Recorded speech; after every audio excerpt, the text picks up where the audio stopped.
Manever I say ma PENDREAM TV. PENDREAM TV there, I see them yopo. And we in the NDC have always maintained that anytime elections are held free and fair, the NDC will win every election. It's not that the NDC had nothing to hide, that the Electoral Commission had nothing to hide. Yes, they had nothing to, and we also had nothing to hide. Okay. And I'll come to why I'm saying that the NDC had nothing to hide and the NPP had so much to hide.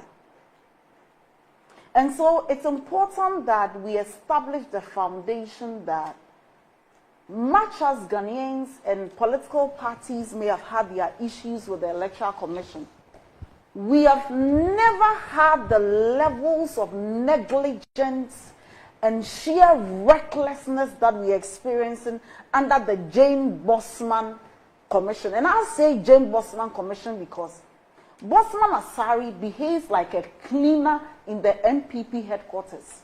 That he's more NPP than even the members of the NPP. And it's very annoying and very disgusting. And I want to tell the Electoral Commission that if they know what awaits them, it is in their interest to allow this audit. You see, Annie, this whole thing started when the NPP began appointing their party foot soldiers as commissioners at the Electoral Commission. We've had Afarijan as we speak. You cannot say whether Afarijan is NPP or NDC. On one breath, NDC says it's NPP. On another breath, NPP says it's NDC. Charlotte Osei. You cannot tell whether Charlotte Osei is NDC or NPP.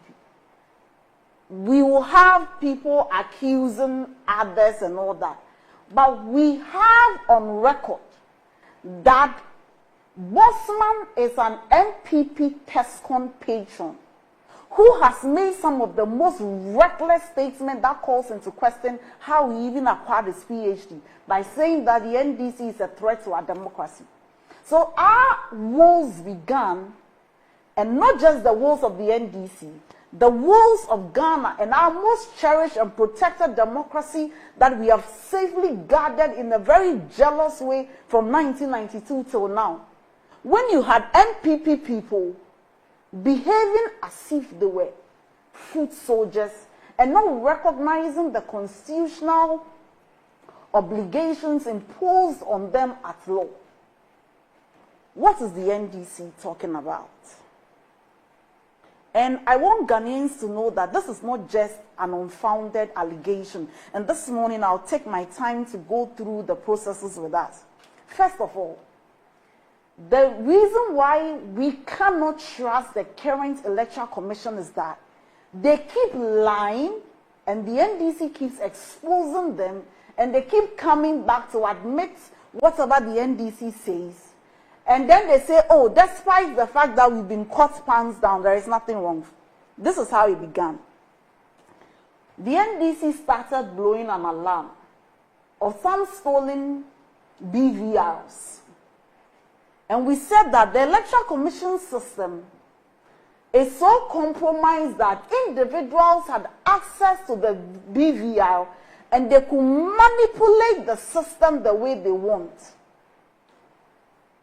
Mr. Sibwa, who has been fired now or has been reshuffled, quickly came out to say that this is a lie. It is never true that there were some BVRs which were stolen. It is not true. It's never been stolen. Everything we have is intact. And the EC will protect everything you have said and blah, blah, blah, blah. And we went on and went on and on. Now, when we presented the EC with the evidence and said that these things have been stolen, they said, oh, yes, it is true, they were stolen. But the means of the stealing is what they don't agree. Listen to this cock and bull story. First, they denied. Now they say, oh, we admit it's been stolen. But you see, even if it is stolen, it wasn't stolen this way. And what has been stolen, it cannot be used in this manner. And we crossed that barrier. But did you agree to that explanation? Which explanation? The explanation of the stolen DVDs and how it cannot be used. How can we even agree to that? You said you didn't, nothing has been stolen. So in the first place, you were either not aware or you were aware and you lied about it. Now that we have proven to you that indeed it was stolen, how can we come back and subsequently agree to whatever theory you are giving? That is a post-facto rationalization that after the fact, let's think of something and tell these people. So we cannot take the EC for their words. Then we came to the voter exhibition. And this is where the MPP wants to rig the election. And I want to use this medium to tell every Ghanaian that the mistakes of 2020 would not happen in the 2024 election. That the NDC more than ever is ready to protect your vote at the peril of our lives. That we have an eagle eye on every process and every machination of the EC. And so when you trust the NDC with your vote, you trust that we will protect your vote. And I can tell you that what is coming to happen tomorrow is just the beginning of the things you will see and the processes that the NDC will take this EC through to make sure that we reset our nation. When the EC had to exhibit the voter register, we asked for the voter register. You know what they did? They kept it. They said, oh, you bring your pen drives, we will give it to you. We submitted it days ahead. They never give to us. On the afternoon, a day before the exhibition, then they gave us the voter register or the provisional voter register. Their expectation was that they had given us the voter register so late in time that we will not be able to discover any anomalies, if there are any, and all the gerrymanderings and the machinations they were doing, because we would have been focused on the exhibition and nobody will have the time to check some of these things. But that's where I tell the EC that they should sit up this time under the leadership of Dr. Manibuama. They lie bad. Now we started and subjected the register to our own audit. And the register which the EC gave us was different from the register they were exhibiting in the first place. So first of all, your source document to start the comparison of all the irregularities in the register, I mean, are two. Either you use the one the EC gave you or the one that the EC was exhibiting. Now this is the trick. The essence of a voter exhibition, it's not to detect the anomalies the NDC has detected. The essence is just to allow citizens to go and check whether your names have been spelled rightly.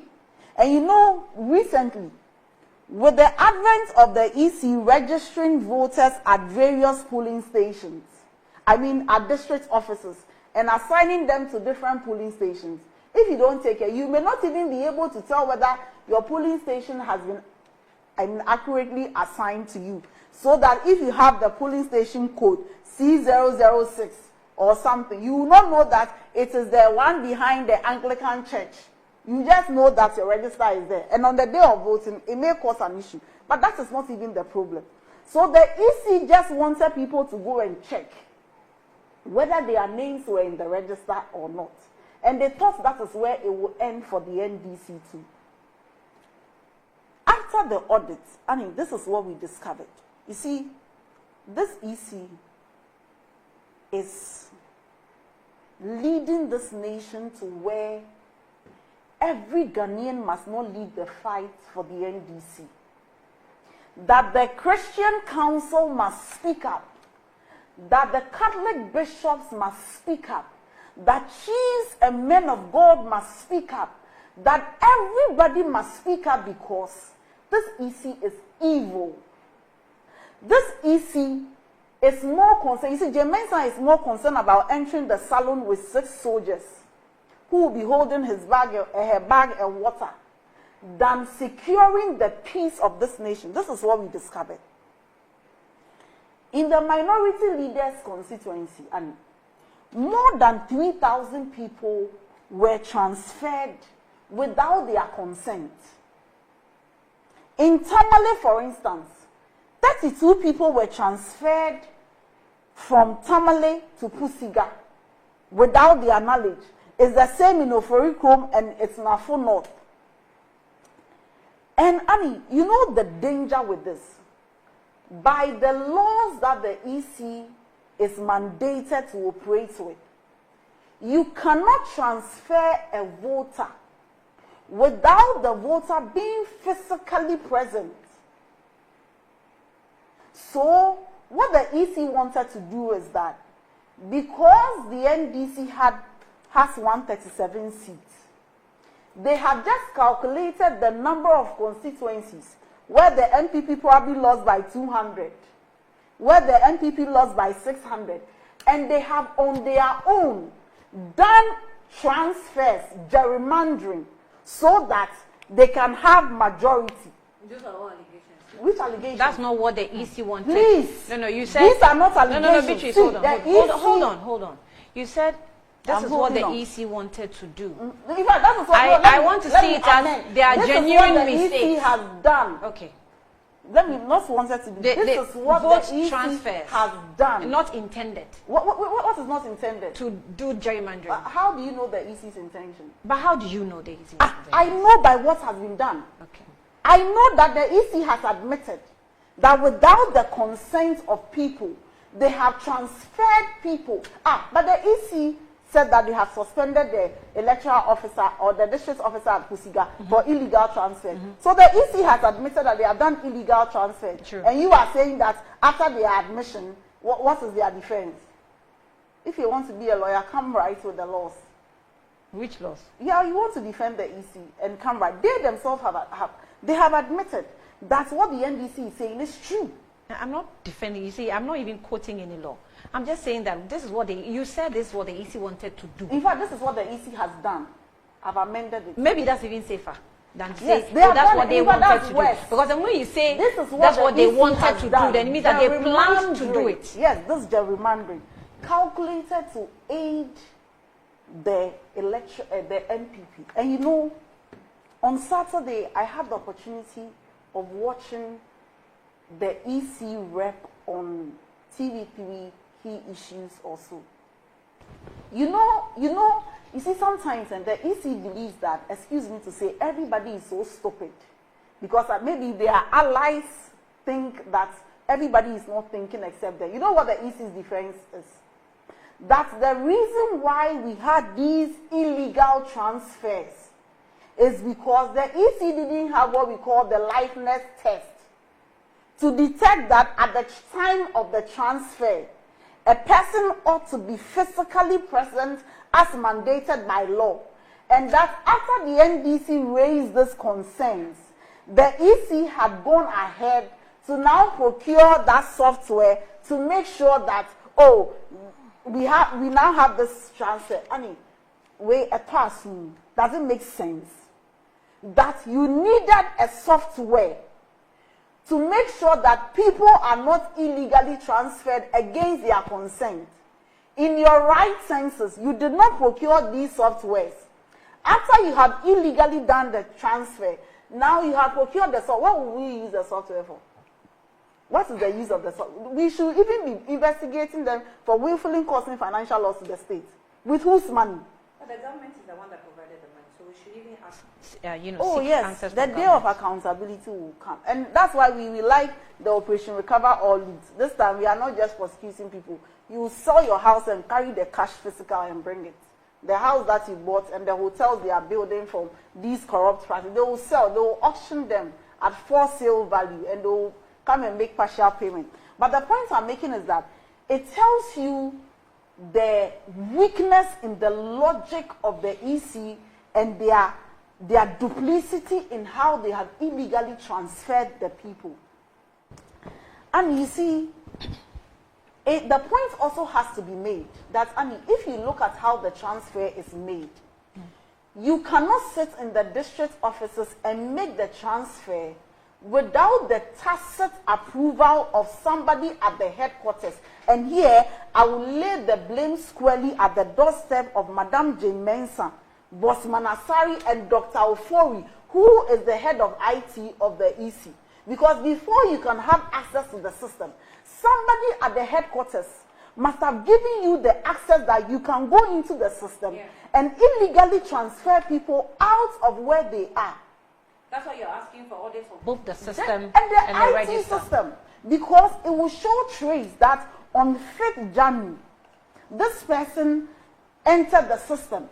On 20th May, this person did this and this person had access. Because how do you do transfers at the time when it is not open to transfer? And Annie, this thing we are complaining about, for which reason we are urging many people to come out tomorrow and safeguard our young democracy, is not just about the transfers. By our audit, which we are not even done, and we keep discovering more, is that 3,957 voters, their names have been deleted or excluded from the 2024 register. And it could be you, it could be me, it could be any of us watching and listening, that you get to the polling station and you want to register, and then we cannot find your name in the register. And when the NDC raised the concern, do you know the shambolic response? Sometimes you ask whether these ECs, they sleep on pillows. You know the shambolic response the EC gave? That don't worry, when you go to the place on the day of voting and we can't find your name on the register, we will use pen to write your name if you have the voter register. Yeah. That's what Dr. Maneboama mentioned, the Richard Anyagba case. Yes. That it was typically an example of that. Of Richard Anyagba's case. So it tells you the duplicity. And you see, the MPP is hoping that there are machinations in 2020 which they used to rig the election. And these are some of the things they did. And so they are hoping that they would be able to do same in 2024. I said 2024, it would take them like Rapture. You watch. I think we are all in Ghana.